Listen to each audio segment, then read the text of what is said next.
김재원 진짜 변호사. 인권 변호사 얘기를 예. 잠깐 해보겠습니다. 이분이 아, 참 대단한 분이더라고요. 그 양력을 하나 좀 소개를 해드리겠습니다. 시각 장애인입니다. 시각 장애인이고 태어날 때 의료 사고로 인해서 아주 어릴 때부터 실명을 한 상태라고 합니다.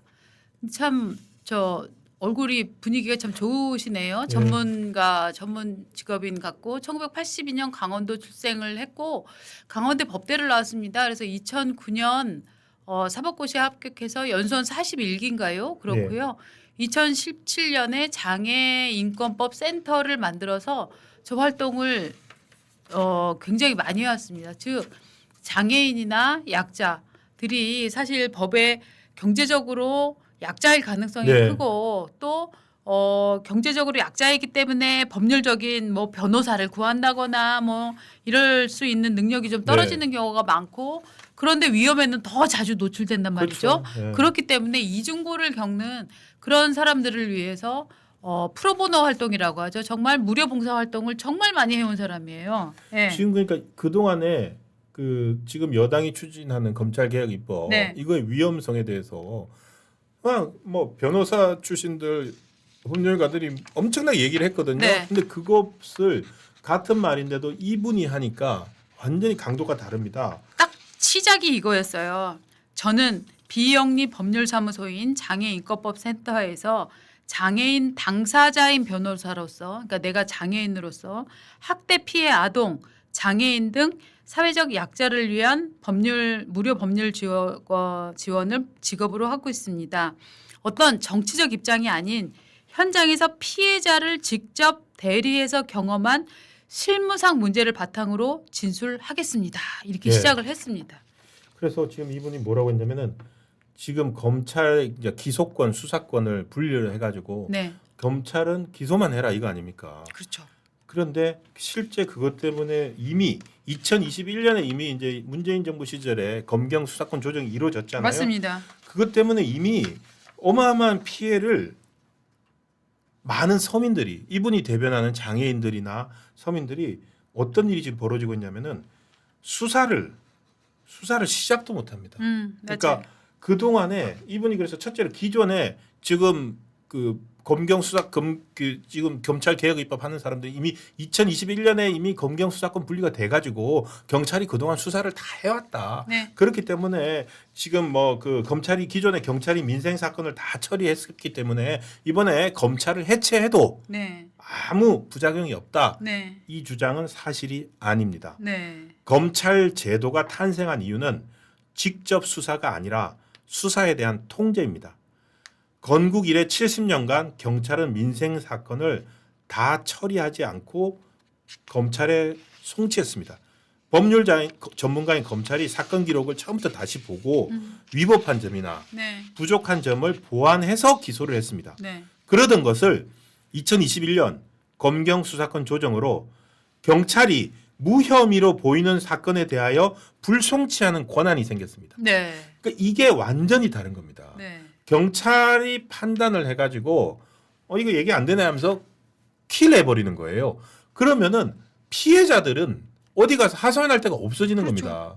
근데 그 전에까지는 뭐든지 검찰에 송치를 했거든요. 아니 이문정을 스타로 만든 도가니 사건이 똑같은 거예요. 네. 도가니 사건이 경찰 수사단계에서 묻혔는데 검사들이 야 이거 이상해. 발굴을 한 거잖아요. 이거 이상해. 이거 더 파봐야 돼라고 해서 이문정 검사가 아닌 수사 검사가 거기서 정말로 정말 증언을 다시 듣고 수사를 해갖고 그렇게 해서 이게 세상에 밝혀진 사건이에요. 그러니까 네. 도가니 사건이 전형적으로 뭡니까?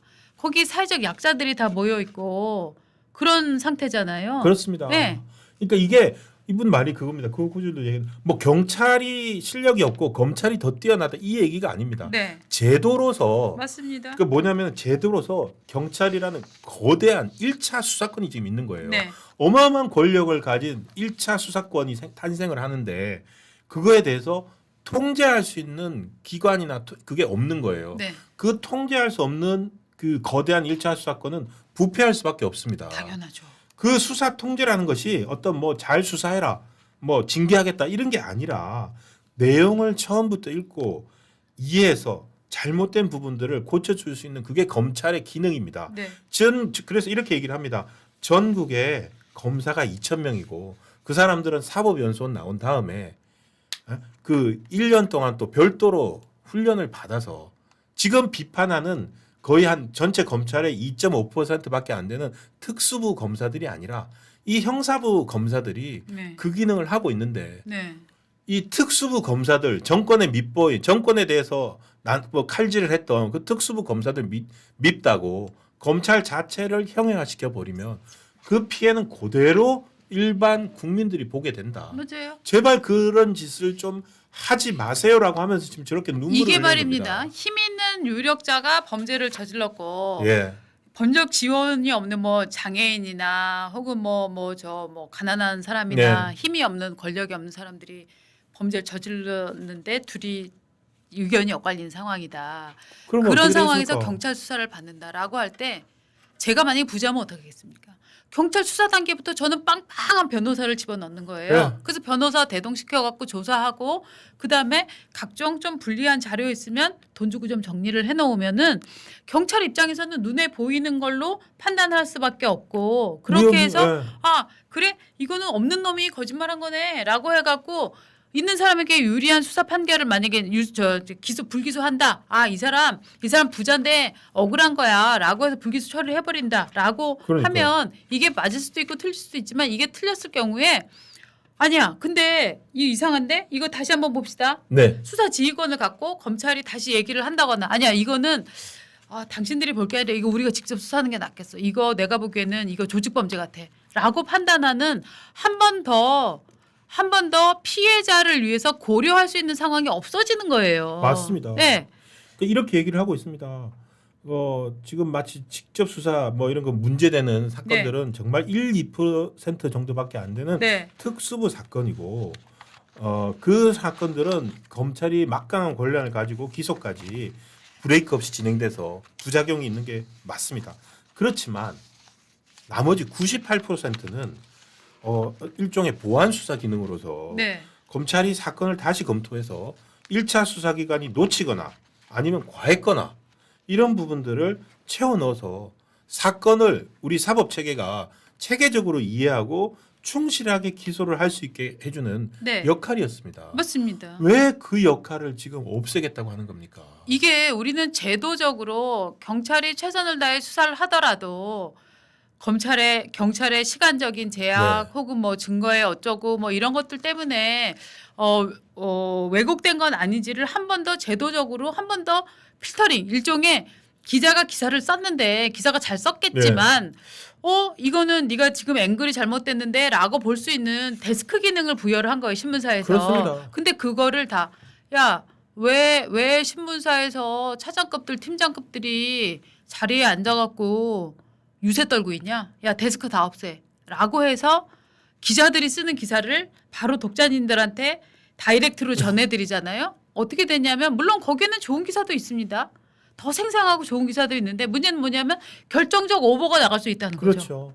네. 그리고 많은 전문가들이 지금 이 체계를 가지고 이게 이제 그래서 지금 이제 1차 수사기관이 막강한 네. 기능을 갖게 된다고 했는데 이게 경찰 국가입니다.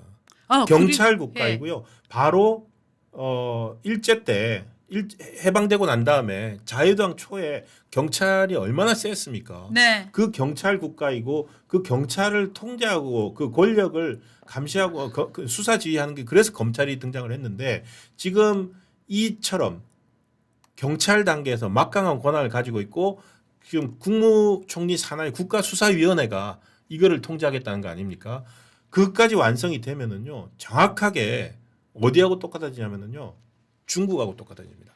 중국이 공안이 어마어마한 권력을 갖고 네, 있거든요. 네. 사건을 만들고 범인을 만들고 어느 날 갑자기 사람 사라져 버리고 감옥에 있고 하면서 그 공안을 당 중앙이 직접적으로 통제하는 그것도 무슨 위원회입니다. 1인이 아니라 그런 식으로 하는 일종의 완벽한 경찰 국가, 중국식 공안 국가의 탄생을 보려고 하느냐라고 지금 주장하시는 분들도 많습니다. 저는 그 점도 굉장히 우려되지만 또 하나 우려되는 거는요. 네. 이 시스템이 되면 검찰들이 거의 놀고 먹습니다. 진짜로. 이미 검찰들이 사건이 별로 없대요. 검찰들 놀고 먹고 있고 경찰은 지금 미치죠. 사건이 네, 경찰은 많아서. 미쳐버리고 네. 두 번째는 뭐냐면 부자한테 굉장히 유리한 제도예요. 그렇죠. 진짜로. 네, 이게 굉장히 부자한테 이상하게 저는 좌파 정책을 보면서 왜 좌파 정책은 부동산도 그렇고 사법도 그렇고 왜 이렇게 부자한테 유리한 정책을 만드나라는 느낌이 드는 게 결과적으로 부자한테 유리합니다. 왜냐하면은 경찰 조사 단계에서부터 유력한 그 조력자를 넣을 수 있느냐 없느냐에 따라서 초기에 이미 승패가 갈려버리는 거예요. 네. 성패가 갈려버리기 때문에 그러면은 자원 동원할 수 있는 그러네요. 부자가 훨씬 더 훨씬 유리한 더 거라니까요. 유리하죠. 네. 예, 이게요. 그나마 검찰이 있기 때문에 한 번 더 옆에 째려보는 사람이 있는 거예요. 옆에 관리 경쟁하면서 감독하는 사람이 있는 거예요. 그럴 경우에 이런 것들이 훨씬 더 자정 기능이 있지. 네. 감시받지 않는 권력이라는 거는 늘 부패할 수밖에 없다고 우리 신부장도 얘기를 했지만 정말로 저는 이 제도의 가장 큰 문제점은 무엇이냐. 저는 가진 자, 부자에게 유리하다라는 점 때문에 저는 이 제도를 더욱더 네. 반대합니다. 그 포인트가 네. 오늘 아까 말씀하셨던 도가니 사건이 네. 사례가 될 것 같고 네. 도가니 사건 그리고 결국 힘 있고 돈 있는 사람들이 더 네. 편해진다. 네. 지금 김예원 변호사 장애인권법센터 변호사가 네. 저렇게 나와서 울면서 호소하는 이유가 네. 바로 누구보다 그거예요. 잘 알기 때문에 그 네. 얘기를 하고 있는 거지요. 네. 그러니까 참 저파는 희한한 게 그런 정책들이 나오면 늘 부자가 더 유리해진다니까요. 지금 그렇구나. 말입니다. 무슨 부동산 담보대출 6억 뭐 그거 막았잖아요. 예. 결국 담보 없이도 나는- 대출 없이 살 수 있는 사람들한테는 더 좋죠. 나는 내 많은 기회가 월급의 열리나요? 상당 부분을 그냥 융자금 감대 써도 좋아. 하지만 나는 그냥 빚을 몰빵해갖고 집을 사겠어라고 생각하는 사람도 있을 수 있잖아요. 자유주의 국가에서 네. 선택할 수 있는데, 근데 그런 사람들이 집을 못 사고 아빠 나 그냥 빨리 돈 좀 빨리 좀 사전 증여 좀 해줘. 아 그래? 아이고 우쭈쭈 우리 아들. 그래 20억 내가 증여할게. 라고 했으면 그 사람 그냥 정말 비싼 집 살 수 있는 그러니까요. 거예요. 그러니까 이게 네.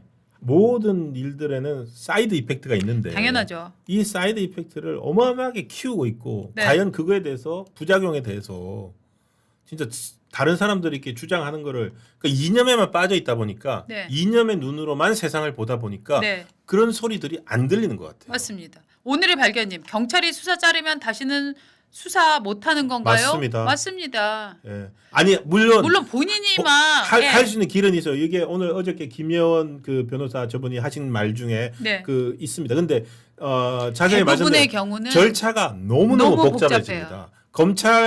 검찰에서 그 경찰이 불기소 그러니까 불송치한 사건에 대해서 네. 무혐의로 불송치한 사건에 대해서도 검찰이 다시 보고 수사를 하게 만들 수도 있어요. 근데 네. 그 절차를 어마어마하게 복잡하게 해놨고요. 그리고 그 절차를 개시를 하려면 그야말로 지금 말씀하신 것처럼 새로운 증거가 나온다거나 예. 경찰의 수사를 뒤집을 만한 이거 재수사해야 되겠다라고 할 만한 어떤 증거나 상황들을 또 다시 제시가 돼야 되는데 공무원들 일하는 거 아시잖아요.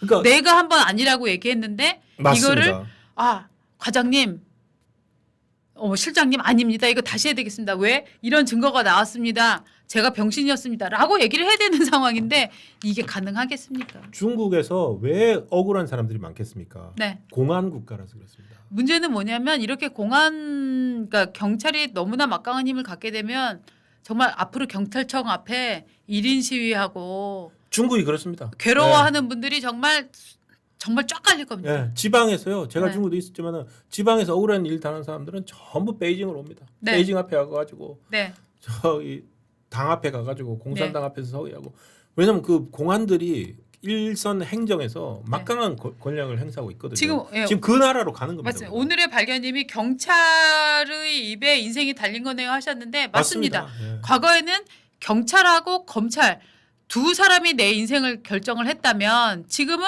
경찰 하나가 결정을 해버리는 이런 상황이 되는 네. 거죠. 그러니까 검찰이 무슨 지휘를 하고 검찰이 더 똑똑하고 네. 사법고시 보서 똑똑하고 그런 게 아니라 네. 견제를 하는 겁니다. 시스템적으로. 예. 예. 검찰은 2,000명이고 네. 경찰은 10몇 명이 넘잖아요. 네.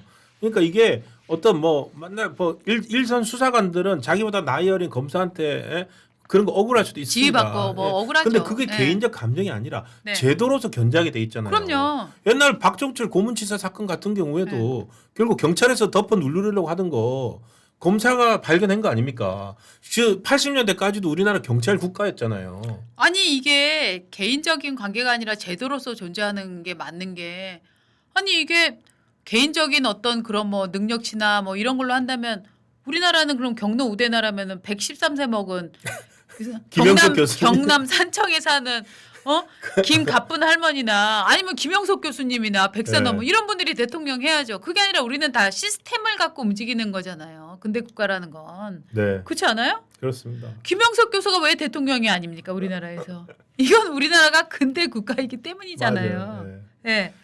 하여튼 경찰에 갈 때 정말 야 나 김현장 변호사 와 태평양 변호사 와막 광장 변호사 나와 이럴 수 있는 사람 아니고서는 사실은 일반인들한테는 저는 굉장히 손해인 구조 네. 변경이라고 생각을 합니다.